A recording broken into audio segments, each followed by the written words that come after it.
Conceptos básicos de la Kabbalah. Finzum, el origen de todo lo creado.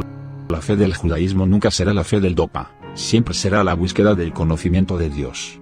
Todo ocultamiento tiene como destino la revelación. A Rabbi Moshe Chaim Luzzatto, la búsqueda siempre conduce a algo nuevo. A Rabbi Moshe Cordovero, todo lo que tiene raíces nunca muere. A Rabbi Abraham Abulafia, toda la creación desde los niveles más altos hasta los más bajos es Malhut del infinito. A Rabbi Aryeh Kaplan, el judaísmo revela el objetivo de la vida en el mundo.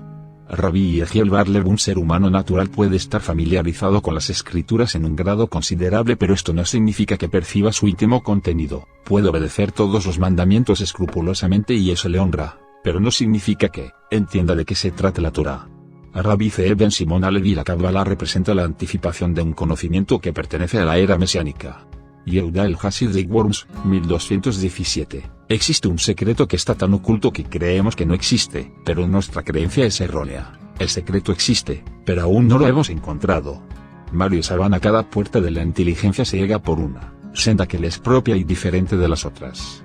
Rabbi Nachman de Gerona, 1194-1270. Aunque sé que la gente me denunciará, tanto a mí como a mis libros, no desistiré de escribir. En la era mesiánica solo tendrá sentido la meditación sobre el infinito. Abraham Abulafia, el mal surge cuando el bien se encuentra en un lugar que no le corresponde. Jicatía, el que profundiza, su mente no vuelve a ser como antes. Rabbi David Ibn Zima, todo hombre debe considerarse a sí mismo como nada y entender que su anterior no existencia es mejor que su propia existencia. Moshe Cordovero, yo no llegué a un grado espiritual alto porque me lo otorgaron del cielo, sino por mi propio esfuerzo personal. Isaac Luria, los días pasan y se han ido y uno encuentra que nunca tuvo el tiempo suficiente para estar con uno mismo. Nachman de Bratslav, no me digas lo que soñaste mientras duermes, dime lo que sueñas cuando estás despierto. No son todos los mundos, tanto los superiores como los inferiores, se encuentran en nuestro interior. A Rabbi Yehuda Zag, los filósofos solo pueden deducir lo que existe en el dominio metafísico, mientras que los cabalistas lo podemos ver de hecho. A Rabbi Moshe Cordovero, la Torá se refiere a todo el proyecto espiritual de la creación. A Rabbi Aryeh Kaplan, un símbolo de la Kabbalah invita a actuar más que a pensar. Moshe Idel, el cabalista, es cabalista cuando es consciente de la magnitud del infinito. Mario Saban, conceptos básicos, dice el texto de Deuteronomio 29 2.29, las cosas ocultas son para Dios, y las reveladas para nosotros y nuestros hijos. Todas las especulaciones de los místicos judíos podrían encontrarse en contradicción con este texto bíblico.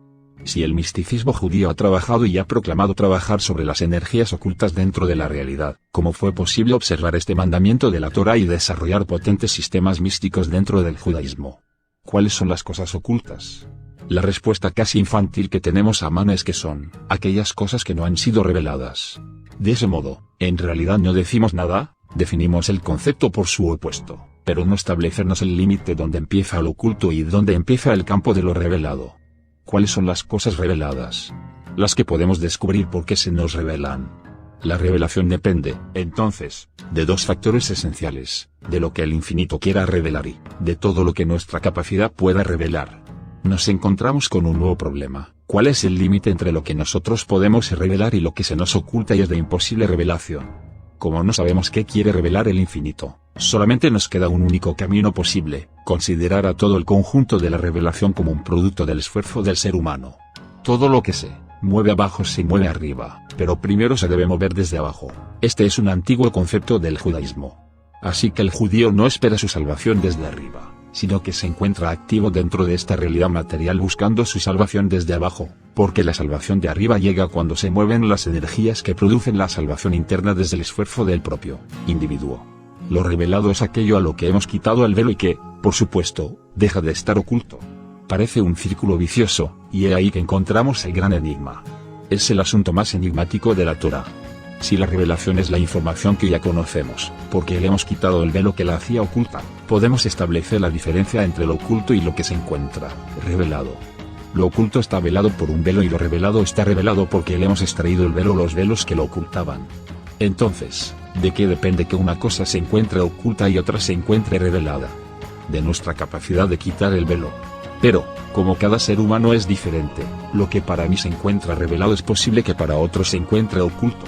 Tomando este punto como axiomático, podríamos decir que lo oculto y lo revelado son subjetivos de acuerdo al nivel de cada sujeto. Lo que se oculta en el nivel superior, Keter, se puede descubrir solamente desde un nivel inferior, Dat.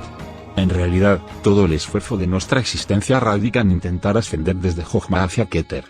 Ahora bien, el texto bíblico generaliza y considera que lo revelado está reservado para nosotros y para nuestros hijos. Algunos intérpretes podrían decir que como el misticismo judío trabaja sobre lo oculto, y como lo oculto pertenece a Dios, lo que estamos haciendo viola directamente este mandamiento del Deuteronomio. ¿Quién decide qué debe mantenerse oculto y qué debemos revelar? El nivel de cada individuo es, probablemente, el que marca el nivel de revelación y de ocultamiento. Los grandes cabalistas, como Rabbi Isaac Luria, dicen que por más que uno revele siempre habrá algo que quedará oculto porque se encontrará en un nivel superior. Así que siempre existe algo superior a nuestra capacidad de comprensión finita.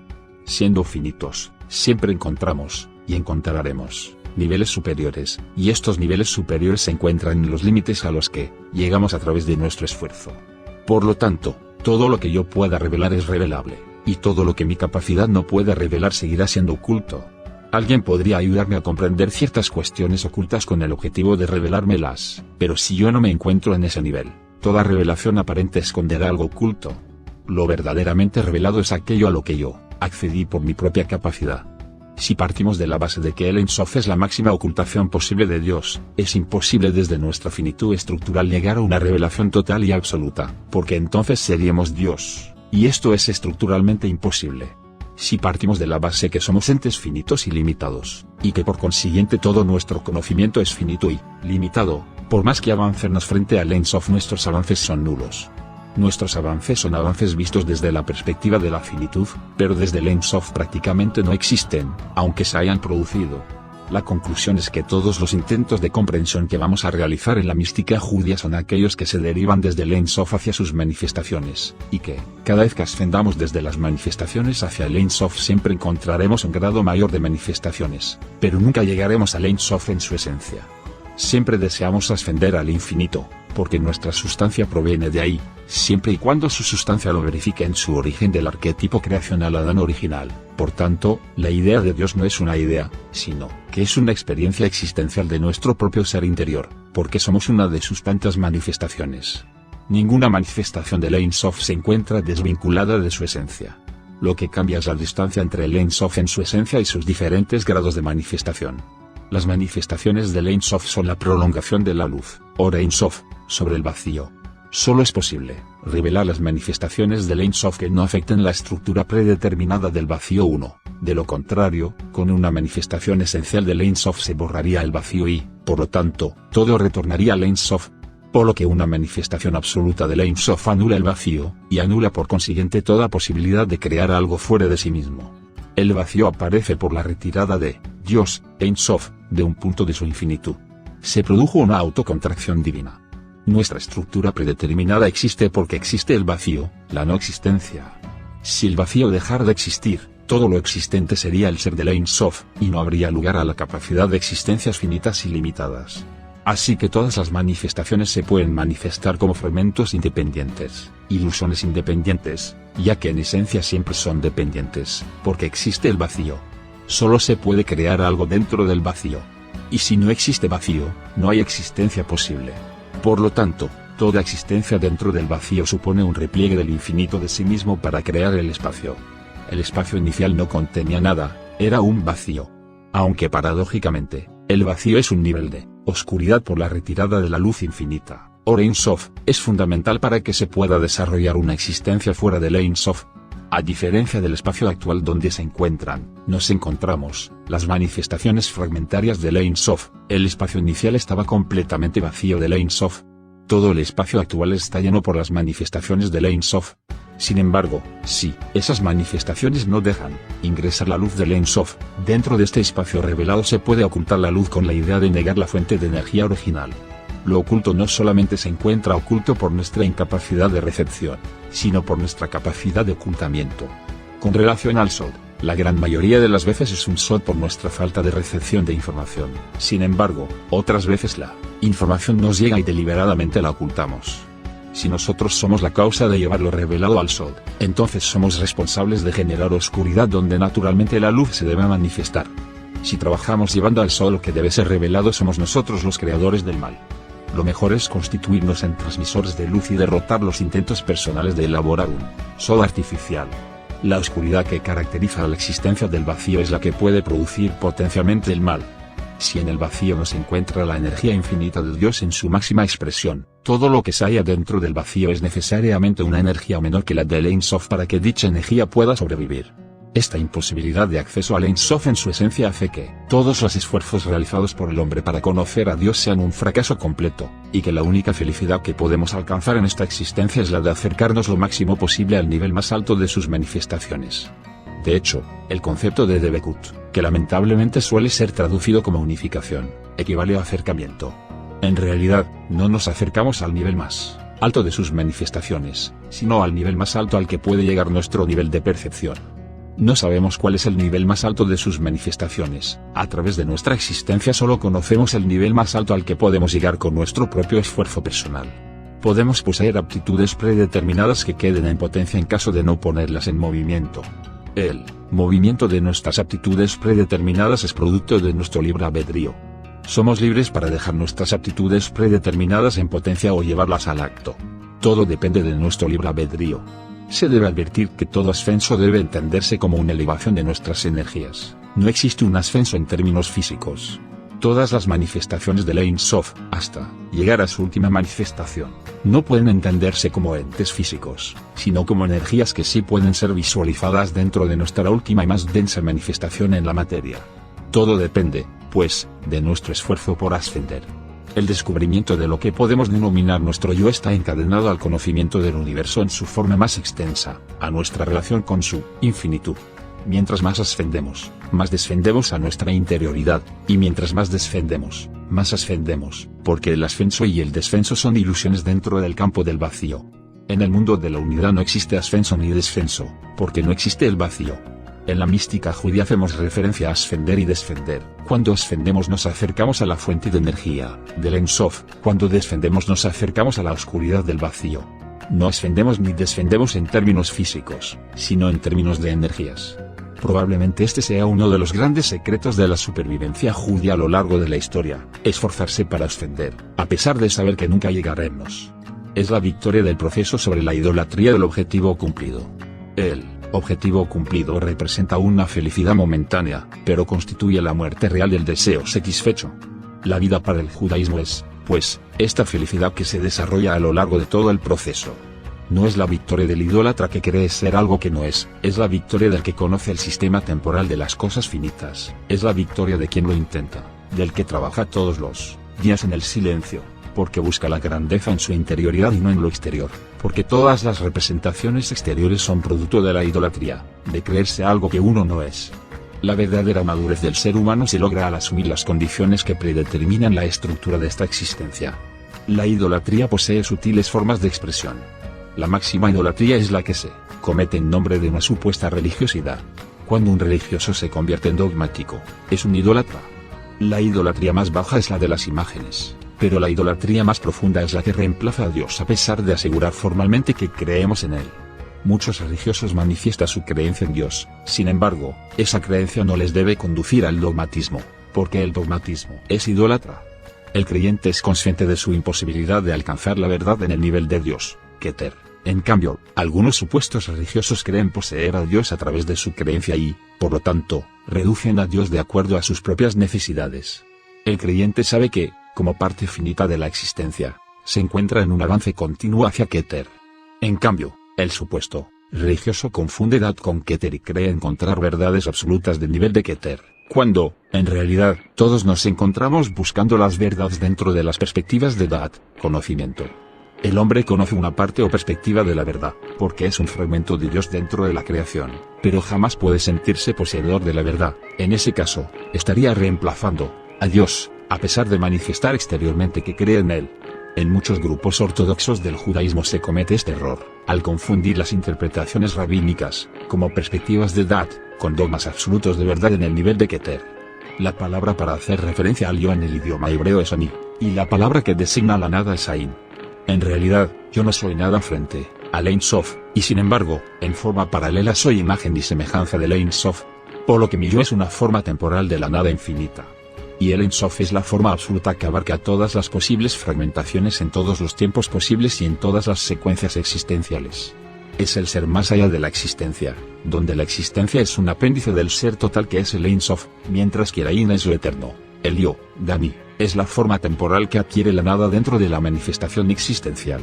El yo es un fragmento de la eternidad dentro de la temporalidad, y es temporal porque es un fragmento, ya que si realmente fuera el todo entonces no existiría en su forma temporal.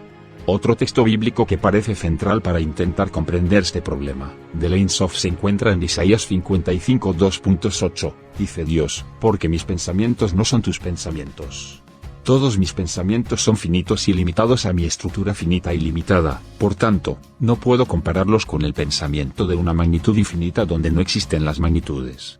Puedo conquistar partes fragmentadas, pero nunca podré conquistar el todo.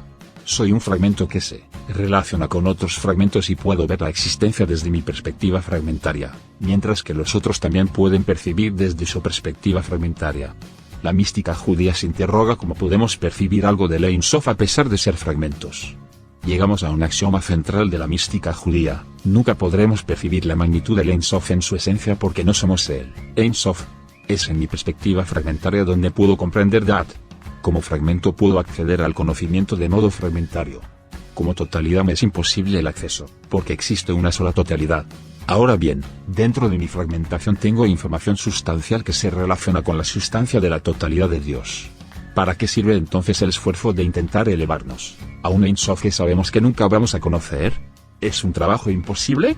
¿Estamos viviendo existencias temporales con una ilusión de infinitud imposible? Fuimos creados finitos y, dada esta finitud estructural, móviles. Es decir, tenemos dentro de nuestra estructura un factor clave para la comprensión de la existencia: el movimiento. Es en el espacio vacío en el que se puede desarrollar este movimiento. Es más, el vacío surge porque el Ein Sof se puso en movimiento, por lo tanto, antes de la existencia del vacío, el Ein Sof tuvo que ponerse en movimiento dentro de sí mismo. Valga la pena aclarar que en referencia al espacio vacío, este espacio fue vaciado en el primer instante. En la actualidad no hay espacio vacío, sino que se encuentra lleno por las diferentes energías dimensionales, que la mística hebrea denomina como Sefirot. Cuando hacemos referencia a la finitud, nos referimos simultáneamente a la finitud espacial, extensión limitada dentro del espacio, y a la finitud temporal, tiempo limitado de vida biológica.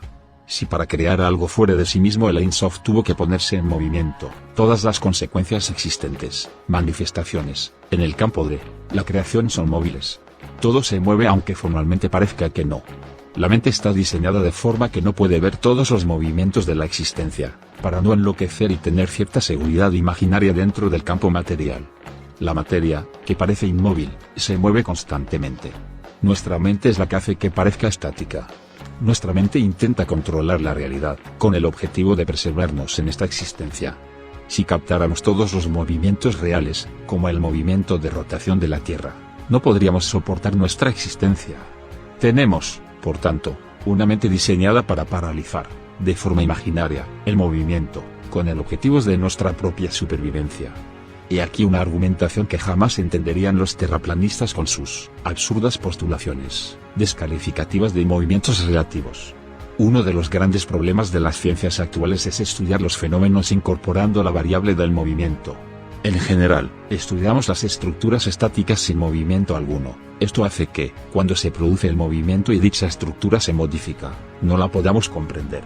Es por ese motivo que debemos estudiar todas las estructuras dentro de la dinámica del movimiento, porque el equilibrio que pretendemos buscar nunca se encuentra dentro de un estudio estático, sino dentro de la dinámica general que produce el movimiento. El primer movimiento fue una contracción en el interior del Ein Sof. El Ein Sof se fue de sí mismo para crear el vacío. El primer movimiento, pues, es un movimiento de repliegue. Ahora bien, uno podría preguntarse: si el Ein Sof ocupaba todo el espacio existente, entonces, ¿hacia dónde fue la energía divina que se replegó de dicho espacio vacío? No podría ir hacia sí mismo, porque en ese caso aumentaría el nivel de energía existente en el Ein Sof. La única posibilidad es que el Ein Sof destruyera su propia energía en algún punto, porque, de lo contrario, la energía que se replegó hacia él, Ein Sof creando el vacío, aumentaría la magnitud de energía existente en el Ein Sof, y esto es imposible. Otra opción posible es que la energía replegada, como no podía existir dentro del Ein Sof, creó un vacío transitorio para ser rellenado de forma organizada. Sin embargo, si todo ese vacío hubiera sido rellenado, el vacío desaparecería. Si no comprendemos el factor del movimiento, no podremos comprender absolutamente nada de la creación. Todos los fragmentos creados, nosotros mismos como fragmentos, estamos condicionados por el factor del movimiento. Al desplazarnos hacia otro punto podemos vislumbrar otra perspectiva. Cada perspectiva no solo es producto de mi propia fragmentación, sino que es el resultado de mi propio movimiento dentro del vacío.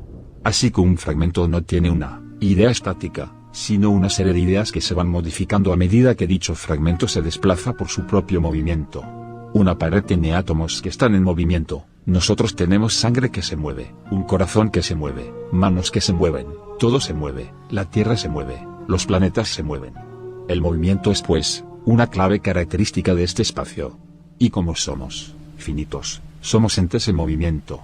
Cuando Abraham Abulafia aplicaba su sistema de intercambio de letras, lo que hacía era otorgar movimiento a las letras hebreas para encontrar la raíz común, no un movimiento derivado de la aplicación de las vocales que dan vida a las consonantes, sino un tipo de movimiento mayor, el de la rotación de las letras buscando el sentido radial de donde derivan las palabras. Al fin y al cabo, Abulafia comprendió que las palabras son consecuencia de un intercambio original de las letras. Al ponerlas en movimiento y rotarlas, buscaba la posición original de la raíz de dicha palabra y así encontrar el sentido oculto que las unifica. Abraham Abulafia sabía que las letras, al representar cierto tipo de energías, no podían ser estáticas, sino dinámicas. Porque, si todo fue creado a partir del movimiento, lo estático es una ilusión mental para controlar imaginariamente la realidad, porque todos los fragmentos son indudablemente dinámicos. Es por este motivo que todo estudio que pretendamos realizar sin tener en cuenta el factor del movimiento nos lleva a la ilusión de comprender la existencia a través de esquemas estáticos que son imaginarios. Nada existe fijo dentro del vacío, porque la propia existencia del vacío hace que todo sea móvil. El mismo vacío surgió por el movimiento de repliegue del Ein Sof en sí mismo. El vacío es producto del movimiento, y las manifestaciones del Ein Sof dentro del vacío, también. El sentido real no se encuentra en la palabra propiamente dicha, que fija cada letra en un punto del espacio, por lo que, al darle movimiento, incorpora cada letra al sistema dinámico de la creación. Si una letra representa una energía especial, el movimiento de estas energías dentro del espacio nos conduce al sentido original por el cual dicha letra, energía, ha nacido y se ha desarrollado.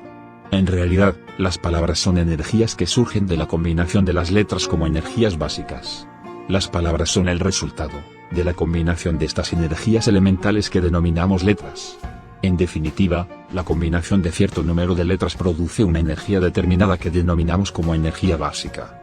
Si rotamos las mismas letras de esta energía básica, el sentido, ya positivo o negativo, de dicha energía básica se mantiene. Son las diferentes manifestaciones de esta energía básica las que parecen manifestarse como diferentes en el campo de la fragmentación, pero sustancialmente componen la misma energía básica o elemental. Toda energía debe moverse para desarrollar su propia misión. Cuando una energía se paraliza, desaparece, porque ya no es necesaria, ya que no desarrolla ningún movimiento. Cuando una palabra de cualquier idioma deja de utilizarse es que dicha energía ya no sirve para sus usuarios. Esta energía, por lo tanto, no tiene sentido de existencia. Toda energía existe porque se mueve. Lo que no se mueve no busca su lugar en el espacio hoy, por tanto, no tiene función en la existencia, ya que todo lo que existe está buscando siempre el sentido de su existencia dentro del propio movimiento. No existe sentido de existencia dentro de la parálisis estática, que es una ilusión mental. Solo lo que se mueve tiene sentido de existencia como energía. La desaparición de una palabra conlleva inevitablemente a la desaparición de un tipo de energía específica. El movimiento otorga fuerza a una energía para que exista. Y existe movimiento únicamente en el vacío, donde existe el espacio. Por lo tanto, cuando el Ein Sof crea el vacío, en realidad está creando el espacio. Como cada energía cumple una función dentro de un espacio limitado, toda energía desaparece cuando cumple su función, por lo que el tiempo nace conjuntamente con el espacio. Y el tiempo de una energía determinada, en su configuración actual, depende de su función. Si el deseo fue satisfecho, la energía en movimiento se paraliza porque cumplió el objetivo de su existencia y desarrollo. En el Ein Sof, infinito, no existe tiempo ni espacio, porque ambas variables son consustanciales a la existencia del vacío. Cuando el Ein Sof decide crear el vacío, se crea la primera dualidad entre el Ein Sof y el vacío. Debemos saber que antes de la creación del vacío existió un proceso en el interior del Ein Sof. Debemos tener mucho cuidado cuando hacemos referencia al concepto del Tzimtzum, restricción del Ein Sof sobre sí mismo. Algunos autores hacen referencia a un Tzimtzum inicial en la interioridad del Ein Sof que no creó el vacío, sino que produjo el plan general de la creación, Adán Kadmon. La idea de Adán Kadmon, hombre primordial, fue una especie de Tzimtzum dentro del pensamiento del Ein Sof. Como señala Gershom Scholem, la primera forma que asume la emanación después del Tzimtzum es la del Adán Kadmon. En este sentido, hablamos de un Tzimtzum anterior al Tzimtzum que creó el vacío. Según esta interpretación, podemos decir que existieron dos etapas bien definidas en el proceso general de revelación del Ein Sof. Una primera, en la que el Ein Sof realiza el Tzimtzum abstracto que da lugar al Adán Kadmon y, posteriormente, al universo de Tzilut como la primera emanación. A partir de este desarrollo completamente interno dentro del Ein Sof se produce lo que se conoce como el Dilug o la Kfitza. El Dilug es un paso radical, un salto de lo infinito a lo finito. Se produce por el segundo Tzimtzum, que es el creador del vacío donde se podrán desarrollar los tres universos posteriores a partir de Atzilut, Bria, y Yetzirah y Asya. Cuando, a partir del universo de Atzilut, el Ein Sof crea el vacío, es entonces que lo emanado en el pensamiento del Ein Sof, Atzilut, puede materializarse de algún modo dentro del vacío. Muchos autores confunden ambos Tzimtzumim. Algunos autores, cuando hablan del Tzimtzum, hacen referencia a la aparición dentro del Ein Sof del plan general del Adán Kadmon, la existencia de la dimensión de Keter como una dimensión independiente o no del Ein Sof, y cuando la gran mayoría de los autores hace mención del Tzimtzum habla de la creación del vacío, Halal Panui. No obstante, se debe aclarar que existen dos autorrestricciones dentro del Ein Sof, una primera limitación en la creación de la idea del plan general, Adán Kadmon, y una segunda limitación en la creación del vacío, que es la puesta en acción del primer plan del Adán Kadmon. Cuando en este estudio explicamos la dinámica del Tzimtzum hacemos referencia al segundo Tzimtzum, el que provocó la creación del espacio vacío. Dado lo anteriormente escrito y según dichas explicaciones cabalistas es norma general interpretar los dos estados descritos, es decir el precreacional y acreacional a través de los Tzimtzumim como los mundos Aleph y Bet, primera y segunda letra del alfabeto hebreo. Las siguientes explicaciones derivan de dichas definiciones. No obstante, se podría acotar que estas definiciones, aunque reveladas por grandes cabalistas, no necesariamente se circunscriben en mi parecer a exclusivas y totalitarias descripciones o interpretaciones en el uso de los conceptos Aleph y Bet cuando se quieren abordar temas cosmológicos en el tiempo que podríamos abstraer en nuestras mentes y según las revelaciones de la Torá de dicho tiempo histórico desde la creación y conforme a nuestro pasado cósmico, sea cual sea la misma dentro de los misterios de las 974 creaciones anteriores a la supuestamente nuestra, de acuerdo a mismas revelaciones cabalistas. ¿Qué se quiere decir con la aclaración anterior? La Torá empieza con la palabra Bereshit, que entre muchos significados también se interpreta como en un segundo comienzo, que implica un primer comienzo que bien podríamos llamar Aleph a primera vez. ¿Es acaso esta Aleph como primer comienzo el proceso aquí descrito? Un estudio riguroso de la Biblia define que no. Esto lo explico y expongo detalladamente en este blog en la serie de nuestro pasado cósmico. Lo que se está explicando aquí se presupone con lógica va en términos temporales anterior como el origen de todo, incluyendo el tiempo, y que no podemos presuponer que ya entendemos sus misterios a pesar de estas explicaciones y su entendimiento. Así que prosiguiendo con lo expuesto, si el Ein Sof lo deseara todo y si llenara el vacío, el mundo del Aleph desaparecería regresando a su raíz, que es el mundo del Aleph. Porque, en realidad, el mundo del Aleph es una creación secundaria del mundo del Aleph, que es el único mundo real, ya que el mundo del Aleph es un mundo temporal derivado del mundo del Aleph. El mundo de la unidad o el mundo del Aleph es el Ein Sof antes de la existencia de la no existencia, es decir, antes de la existencia del vacío existía exclusivamente el mundo del Aleph. Con la aparición del vacío, aparece el mundo de Bet, pero simultáneamente continúa existiendo el mundo del Aleph. Algunos cabalistas aluden al mundo del Aleph refiriéndose al Ein Sof y sus dos primeras manifestaciones divinas, el Adán Kadmon y el universo de la emanación, Atzilut. Debemos saber que la verdadera realidad se encuentra en el mundo del Aleph.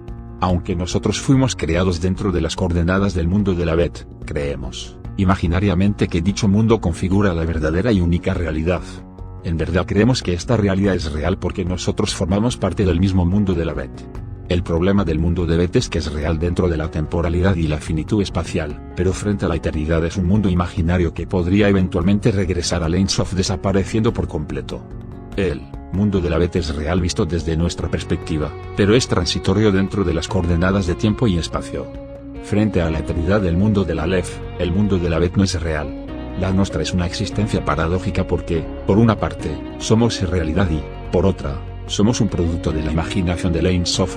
Y esta paradoja será de ahora en adelante el gran problema. Para visualizar nuestra realidad, en cada nivel existirá una verdad, que no será verdad en un nivel superior, sino que únicamente será real en dicho nivel. Toda verdad es absoluta dentro de un nivel, y es relativa en un nivel superior. En realidad, toda verdad es un nivel transitorio de conocimiento que se desarrolla en la línea de ascenso del Dat, el conocimiento. Dentro de la eternidad de Ein Sof somos un fragmento temporal, dentro de la realidad temporal somos una existencia real. Este concepto podría llevar a muchos a la locura.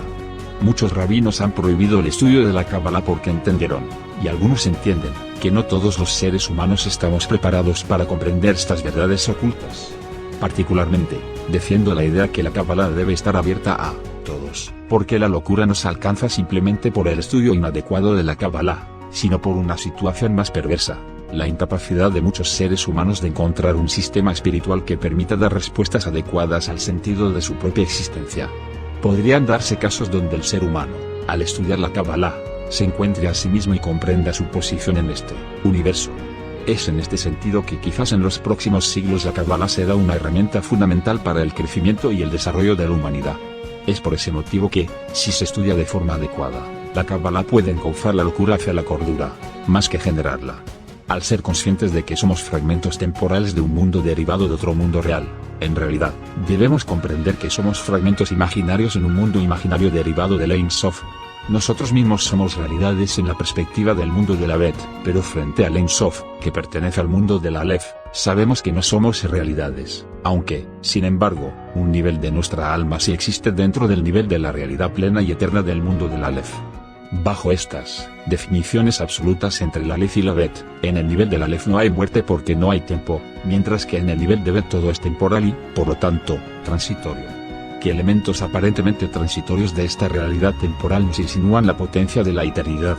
Los cabalistas saben que dentro de esta secuencia temporal y espacial existen energías que van más allá de estas coordenadas, que están operativas dentro de esta realidad, pero se encuentran en un nivel más elevado de la realidad. Debemos ser conscientes de que, a pesar de los condicionamientos temporales y espaciales, existen destellos de eternidad en esta existencia. El nivel de la Bet se define por la posibilidad del mal y de la muerte. En la perfección del mundo del Aleph no existe el mal ni el bien, porque no existen las posibilidades morales. Y tampoco existe el tiempo, por lo que el pasado, el presente y el futuro no tienen existencia en el nivel del Aleph. Todo es lo mismo, porque todo se vincula con la totalidad en su raíz y porque dentro del nivel del Aleph existe únicamente la eternidad, que es realmente lo único existente. Toda existencia temporal constituye una no existencia en relación a la eternidad del Ein Sof. Si eventualmente nosotros controláramos las variables del tiempo y el espacio, comprenderíamos mejor nuestra relación con el mundo del Aleph. El místico intuye el mundo del Aleph porque logra unificar las partes fragmentadas del mundo de la Bet. Ahora bien, pese a la máxima cantidad de unificaciones que logremos dentro del mundo de Bet, siempre nos encontraremos dentro de este universo.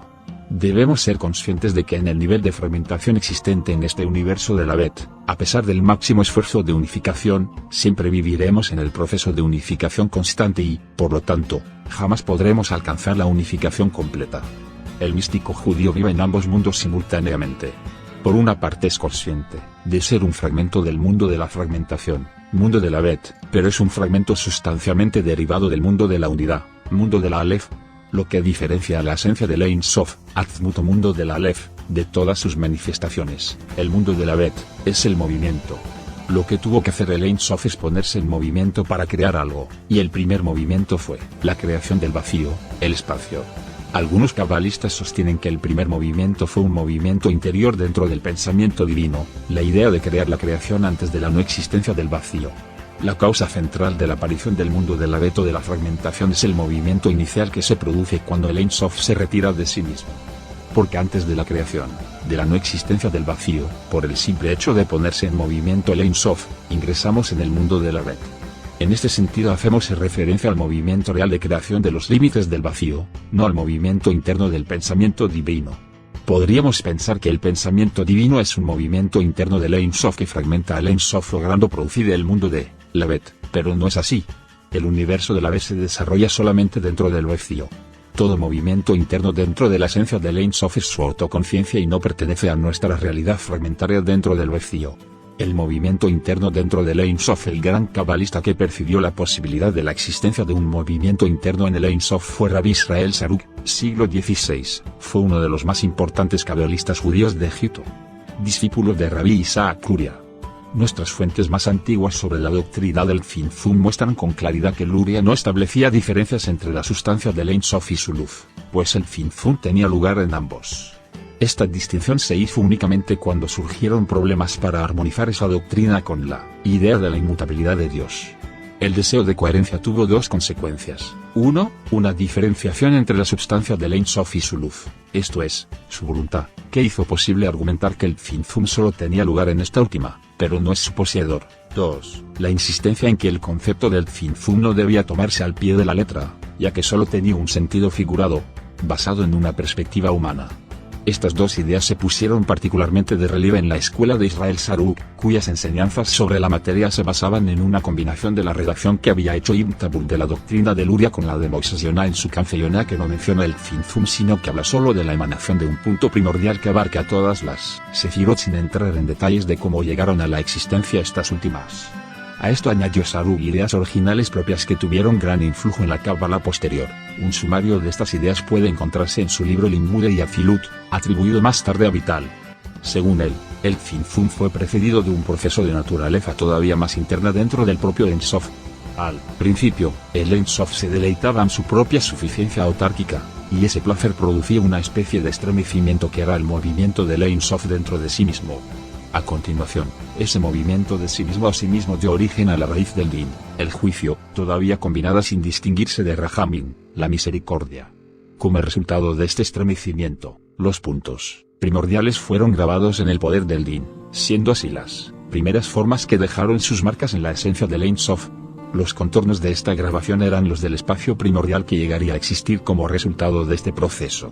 Al actuar la luz del Ein Sof desde fuera de esta grabación sobre los puntos que estaban dentro de ella, estos últimos fueron activados de su estado potencial, y así surgió la Torah primordial, el mundo ideal, entretejido en la sustancia del propio Ein Sof.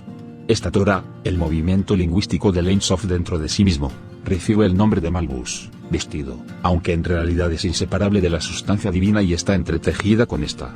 Todo el mundo de la vez se encontraba, y se encuentra, potencialmente en el mundo del Aleph. Por ese motivo, en la letra Aleph podemos distinguir dos letras, Yod divididas por una letra Vav en medio, lo que significa que dentro de la misma Aleph se encuentra potencialmente el mundo de la Bet. El tema de la configuración de la letra Aleph con sus tres partes, las dos letras Yod y la letra Vav que conecta ambas Yodim, está ampliamente tratado en la obra Magen David del sabio cabalista judío español Rabbi David ben Salomón Ibn Ziva, 1479-1573, el Ralbaf, que con 13 años fue expulsado con su familia por el decreto de 1492. Murió en Safed a los 94 años.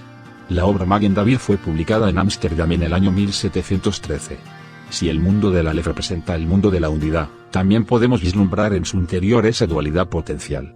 Algunos cabalistas sostienen que la letra Yod superior, dentro de la letra Aleph, significa el mundo real de la unidad, y la letra Yod inferior, el mundo de la dualidad que se divide en las letras Ei.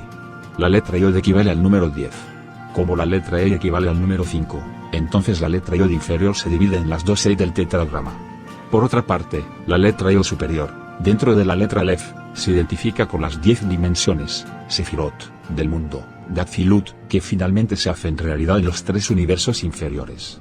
Por lo que la letra Yod inferior representa las 10 dimensiones inferiores, que se hacen realidad material dentro del vacío. Mientras el Ein Sof se encontraba en sus condiciones esenciales eternas o no existía el movimiento o existía un movimiento interno dentro del Ein Sof que no daba lugar a la creación del vacío. Como ya hemos visto, el cabalista Israel Sarug es quien establece que existía un movimiento interno en el Ein Sof. Este movimiento interno del Ein Sof dio lugar a la idea potencial del vacío antes del movimiento interno que dio lugar a su existencia real. Sarug, por lo tanto, estableció un movimiento interno dentro del pensamiento del Ein Sof que fue el fundamento anterior al movimiento real del Ein Sof que produjo el vacío. Así que, antes de la creación del vacío, el Ein Sof creó la idea del vacío. Esto constituiría a todas luces un Tzimtzum oculto dentro del pensamiento divino, que solamente podemos percibir a través de la puesta en acción de la creación del vacío mismo, del segundo tipo de Tzimtzum. Indudablemente, antes del Finfum en acto, existió una idea del Finfum, dentro del Ein Sof, así que la misma idea del Finfum es un Finfum en sí mismo. Como no podemos decir nada del primer movimiento interno dentro del Ein Sof, el único movimiento que a nosotros nos interesa es el movimiento que dio lugar a la existencia de la no existencia, esto es, a la existencia del vacío, lo que el cabalista Israel Saruk denominaría como el segundo Finfum, después del primer Finfum fundamental que creó la idea del vacío. Moshe Cordovero, en referencia a la existencia de este primer movimiento dentro de la esencia del Ein Sof, dice que ahí existía un tiempo fuera de nuestro tiempo. Parece ser que para el cabalista Moshe Cordovero existió, dentro de la eternidad, un tiempo que no se puede medir en los mismos términos que nuestro tiempo. Así nos encontramos, con otro campo de estudio clave, ¿a qué clase de tiempo fuera del tiempo hacía referencia Moshe Cordovero? Es posible que dentro de la eternidad no existiera eternidad, sino un tiempo desconocido para nosotros. Este es otro de los secretos de los grandes cabalistas. Parece ser que el Eterno no estaba ni completamente inmóvil, por su autoconciencia, ni completamente atemporal, sino que su esencia se encontraba, y se encuentra, dentro de una secuencia temporal diferente. Lo que sucede es que la magnitud de este tiempo fuera del tiempo puede ser tan infinita que para nosotros sea realmente la eternidad. La diferencia entre los movimientos internos del Ein Sof, si es que estos existieron o existen, y el movimiento que da lugar a la creación del vacío es que los movimientos anteriores tuvieron una relación indirecta con nuestra creación material. Y ha creado el vacío, lo que no sabemos es si dentro de este segundo Finfum el Ein Sof realizó creaciones anteriores dentro del mismo vacío o si existieron otros vacíos que retornaron al Ein Sof, ya que pudieron existir otros vacíos creados para otros universos y para otras variables de tiempo y espacio diferentes de las nuestras. Nuestra temporalidad y nuestro espacio físico son dos elementos consustanciales con nuestro tipo de vacío.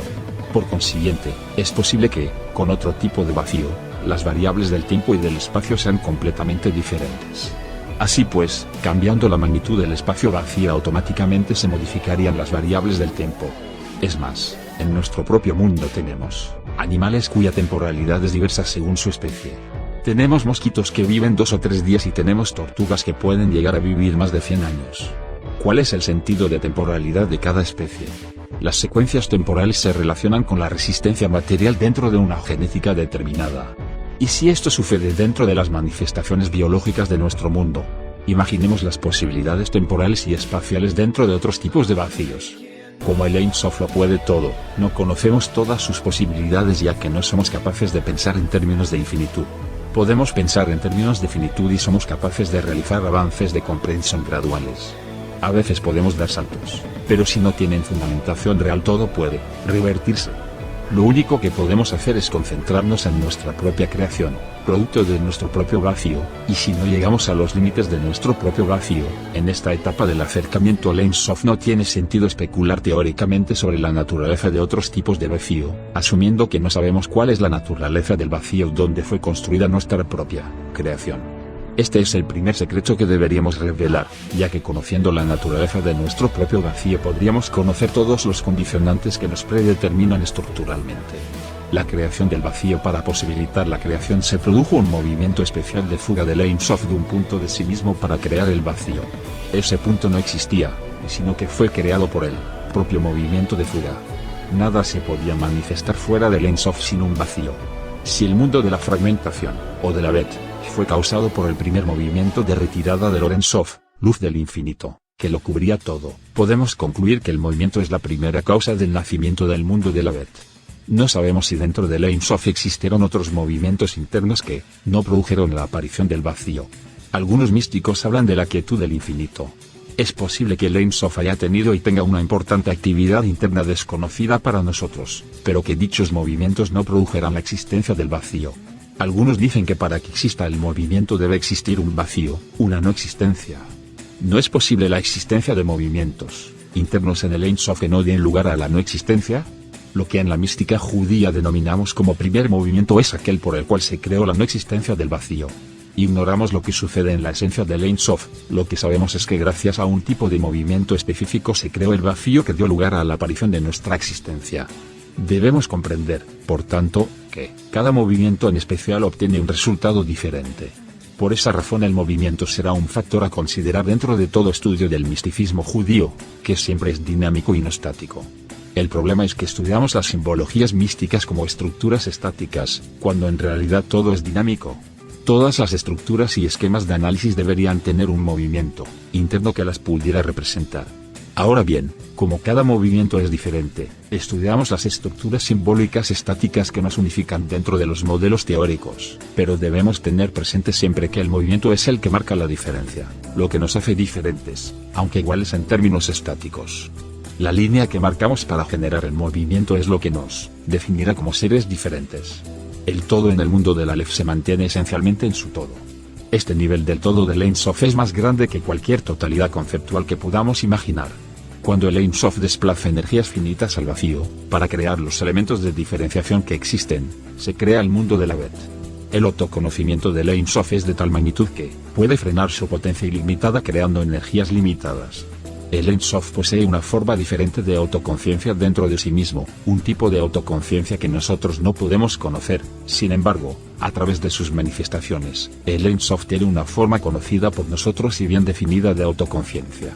El Ein Sof puede crear diferentes vacíos porque puede manifestar como él quiera la revelación de sus diferentes niveles de autoconciencia. El pronombre él, en referencia al Ein Sof, no debemos asimilarlo al género masculino. En el Ein Sof no hay fuerzas masculinas ni femeninas, son energías unificadas. La división comienza a partir de un vacío que quiere ser llenado. Lo femenino es el vacío que nace para que lo masculino ingrese en él. Mientras el Ein Sof se encontraba en el estado de Aleph, sin la existencia de un vacío, no había fuerzas masculinas ni femeninas. A partir de la existencia del vacío, aparece la posibilidad del mundo de Bet.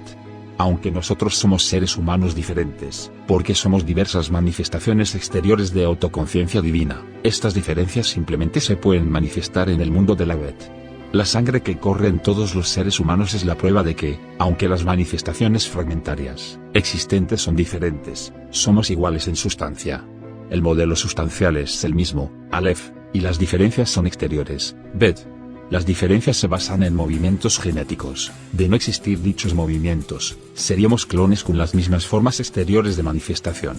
Podemos decir que existía la autoconciencia del Ein Sof dentro del mundo del Aleph, pero que, en el mundo de la Bet, nosotros conocemos su autoconciencia, siendo nosotros fragmentos de él mismo. Cuando nosotros le conocemos, entonces él se conoce a sí mismo en una forma diferente de autoconciencia dentro de la finitud. Por lo tanto, conocemos al Ein Sof porque él quiere conocerse a sí mismo dentro de una modalidad diferente de su autoconciencia esencial en el nivel de Aleph. El mundo de la Bet es un sistema de autoconciencia diferente del Aleph, pero es un mundo que tiene como objetivo la autoconciencia divina. No podemos alcanzar nuestra verdadera autoconciencia sino como reflejos de la autoconciencia infinita del Ein Sof. Y así como nosotros somos fragmentos que sustancialmente pertenecemos al Ein Sof, en realidad solo existimos con el objetivo de comprender al Ein Sof. Siendo nosotros fragmentos del Ein Sof logramos que el Ein Sof se conozca a sí mismo. Así el Ein Sof se autodescubre dentro de nuestra interioridad. Siendo como somos materias fragmentarias que alcanzaron la autoconciencia podemos comprender que dentro del infinito exista un Ein Sof con un grado de autoconciencia superior. El ser infinito adquiere autoconciencia dentro de la temporalidad a través de nuestra existencia, y nosotros, como entes finitos, adquirimos conciencia dentro de la eternidad a través de su ser, porque en realidad en la base sustancial somos lo mismo. Somos conscientes así de que el factor tiempo puede ser destruido, ya que provenimos de un Ein Sof donde dicho factor no tiene existencia real. Por ese motivo en el judaísmo sabemos que la muerte será destruida para siempre. El Ein Sof otorga un tipo de conciencia diferencial a sus fragmentos, y es así como podemos caer en la ilusión de ser realmente diferentes en sustancia. Esa conciencia diferencial aparece a partir de nuestra estructura fragmentaria. La diferencia surge en la fragmentación, pero todas las diferencias son imaginarias en el campo del nivel Aleph, ya que todas proceden de la misma fuente del Ein Sof. En ese sentido, aunque los fragmentos se manifiestan de modo diferente, la diferencia surge justamente de la fragmentación. Esa conciencia hace que en el mundo de la fragmentación sus fragmentos creamos ser algo diferente de él por nuestra propia autoconciencia existencial. Pero, en sustancia, como también somos conscientes de ser fragmentos finitos y limitados, sabemos que en realidad somos su autoconciencia. En términos de autoconciencia infinita, la muerte, tal como la conocemos, no existe. Lo que nosotros llamamos muerte es el paso de un tipo de autoconciencia divina dentro del mundo de la Bet a un universo de autoconciencia dentro del mundo del Aleph. Son dos tipos diferentes de autoconciencias. La energía individual continúa su autoconciencia en otros niveles más allá de la materia. Como fragmentos que somos. Poseemos partes fragmentadas de su conciencia y como tales no alcanzamos a percibir la autoconciencia general divina en el grado del Aleph. Por ese motivo no alcanzamos la verdad del nivel de Aleph, sino las perspectivas de verdad, Dat, del nivel de Bet. Fuimos creados para la autoconciencia del Ein Sof dentro del campo de la temporalidad, y su vez lo reconocemos como nuestra propia autoconciencia en el campo de la eternidad. Como fragmentos, tenemos conciencia fragmentaria, que es real dentro del mundo de las fragmentaciones manifestadas, pero que es una ilusión dentro de la conciencia real del nivel del Aleph. Por lo tanto, la existencia existe para declarar la existencia de la eternidad del Ein Sof, porque la existencia no tiene existencia propia sino derivada del infinito divino. Nosotros actuamos como espejos de Dios, ya que todas las manifestaciones de Dios, Ein Sof, constituimos fragmentos de la divinidad. Al aceptar nuestra propia temporalidad y finitud, debemos reconocer que necesariamente existe una eternidad de infinitud más allá de nuestra existencia fragmentaria. La muerte física es, en esencia, la transformación de un tipo de energía que contiene una información determinada que no puede desaparecer. Desaparecemos como fragmentos en el mundo de la fragmentación, pero continuamos participando como información dentro del sistema eterno y general del Ein Sof. Porque en realidad cada uno de los fragmentos, nosotros, somos como las neuronas de Dios en el campo de la temporalidad existencial. Y aunque el Ein Sof no tenía ninguna necesidad de crearnos, nos creó por algún motivo que no conocemos. La decisión de salir del ocultamiento a la manifestación y la creación no es de ningún modo un proceso que sea consecuencia necesaria de la esencia del Ein Sof. Es una decisión libre que sigue siendo un misterio constante e impenetrable, Cordovero. Por eso, en opinión de la mayor parte de los cabalistas, no es legítima la pregunta sobre la motivación última de la creación, y la afirmación que se encuentra en muchos libros de que Dios quería revelar la medida de su bondad, no hace sino cubrir el expediente y nunca se desarrolla sistemáticamente. Volvamos al texto de Deuteronomio: las cosas ocultas son para Dios. En realidad, si Dios es lo oculto en sí mismo, las cosas ocultas se reducen a lo que Él mismo Dios impide que podamos revelar. Mientras el Ein Sof no se manifestó, todo se encontraba oculto, ya que no existía ninguna revelación. En realidad, el Ein Sof estaba completamente revelado para sí mismo dentro de su interioridad, ya que no existía nada fuera de sí. El Ein Sof no necesita revelar nada, porque a través de su autoconciencia posee la máxima revelación posible para sí mismo. Cuando el Ein Sof se revela, lo hace para alcanzar un grado de autoconciencia existencial. ¿Era necesario para el Ein Sof alcanzar una autoconciencia en la temporalidad? Toda revelación implica necesariamente algún grado de ocultamiento, y no puede existir una revelación absoluta porque, paradójicamente, llevaría al ocultamiento total. El Ein Sof no puede ser creador en acto, sino en el ejercicio real de la posibilidad de creaciones fragmentarias menores. Si ya el Ein Sof, a través de su creación, logró su propia autoconciencia manifestada, podría eventualmente retornar todo al Ein Sof cuando quisiera. No solamente nos estamos preguntando por la motivación de la creación, sino por el sostén temporal de esta existencia. Si el Ein Sof creó, por una razón que desconocemos, esta existencia, como ya existimos podríamos automáticamente retornar al Ein Sof, porque el Ein Sof ya logró lo que pretendía. Así que el objetivo de la creación no se debe relacionar con la motivación de la creación como acto o como proceso, sino que debemos pensar que, si continuamos existiendo, y Dios revelándose dentro de la historia, es simplemente porque la motivación del Ein Sof de salir de su esencia para revelarse tiene una relación con nuestra permanencia existencial. Si la motivación del Ein Sof se hubiera relacionado con el acto en sí mismo, todo hubiera podido ser destruido o llevado nuevamente a la esencia del Ein Sof. Así que, si en el futuro, la Cábala se vuelve a preguntar por las motivaciones del Ein Sof, las respuestas se deben buscar dentro de la existencia continuada que tenemos. El Ein Sof tiene por su propia capacidad infinita, la posibilidad de retrotraer todo al mismo Ein Sof anulando la posibilidad del vacío.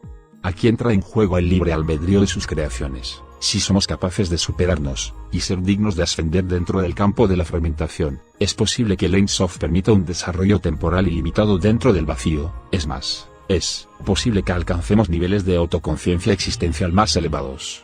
En ese sentido, si el experimento sale mal, solamente será el fin de un tipo de temporalidad y de un tipo de finitud existencial dentro de la eternidad. Nosotros no somos importantes en el sistema general de la creación porque somos fragmentos temporales, y aunque creamos imaginariamente que somos importantes, dentro de la eternidad somos derivaciones fragmentarias cuya importancia reside en dar a conocer la propia imagen del Ein Sof dentro de la existencia temporal. Por tanto, si no cumplimos eficazmente la función por la cual hemos sido creados, el Ein Sof puede destruirnos. Aunque, tal como van las cosas, nos estamos acercando a nuestra capacidad de autodestrucción. ¿Seremos capaces de reconocer en nuestro interior la sustancia divina que tenemos para poder ascender y no perder de otro modo esta oportunidad? Si logramos vencer al mal, llegaremos a detener la temporalidad y pasaremos a una nueva fase de nuestra existencia fragmentaria. ¿Será el ser humano capaz de elegir el bien permanente para derrotar al mal en todos sus niveles? Solo podremos derrotar al mal si conocemos el funcionamiento de la estructura predeterminada del universo en el que vivimos, y esta es, precisamente, la ayuda fundamental que hemos recibido a través del misticismo judío. Toda nuestra existencia tendría que ser vivida en términos de pensar cómo sobrevivir en función del equilibrio general para el cual hemos sido creados fragmentariamente dentro de esta existencia temporal. La supervivencia está relacionada, en esencia, con el sentido por el cual fuimos creados. El Ein Sof puede reflejarse en otra especie más baja o más elevada, ya que en esencia podría manifestarse en las formas fragmentarias que él quiera. Nosotros, como especie, tenemos esta oportunidad temporal de acercarnos al modelo del Ein Sof. Si no lo hacemos, desapareceremos, porque no hemos cumplido nuestra función. Todos los esfuerzos que no conduzcan a este objetivo no tienen sentido dentro del desarrollo futuro de la humanidad.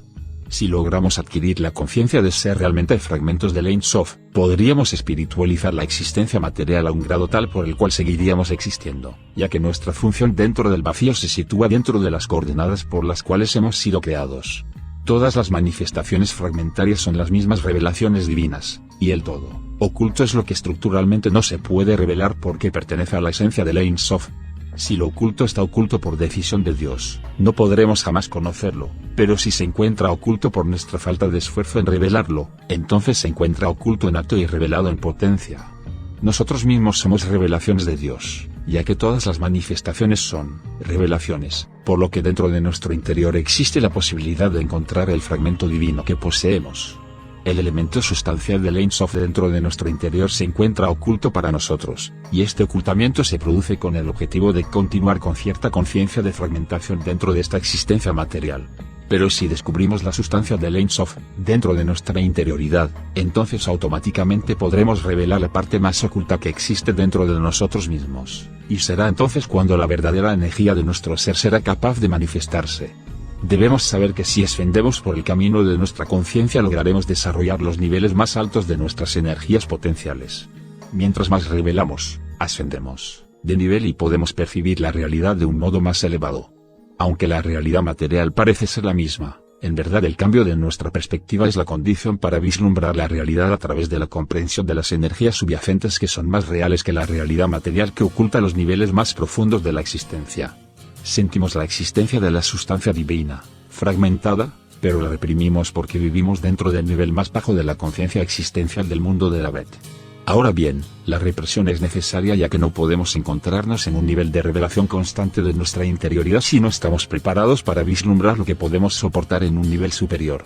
Por este motivo, cuando un ser humano sin la preparación adecuada intenta ascender de nivel puede aparecer la locura 145. Hasta aquí se me permite revelar. Ser conscientes de nuestra existencia en el campo de la Vetna debe impedirnos reconocer que nuestra sustancia fragmentada proviene del Ein Sof. Tomado y adaptado de textos de Mario Saban.